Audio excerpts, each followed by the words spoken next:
भोले बाबा सन तू दी हो आशीर्वाद जी निगिया मोर सवरी नु जई है।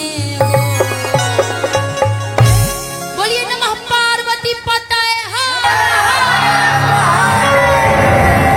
और भगवान भोलेनाथ का आशीर्वाद आप सब पे बनल रहे, ये कामना। आई सावन के पावन महीना बा और भगवान भोलेनाथ के पावन दरबार जहाँ पे भव्य मंदिर बनल और आज ही भोलेनाथ के दरबार में इतना भव्य कार्यक्रम होता, तो पूरा पूजा कमेटी के हमारा तरफ से बहुत बहुत शुक्रिया। आई सीधा सीधा ऐसे कि 10 तारीख के हमरो फिर से कामर लेकर के पैदल यात्रा बाबा नगरिया खातिर जाए के बा, तो बाबा में इसलिए लगावते हुए कहे के बा का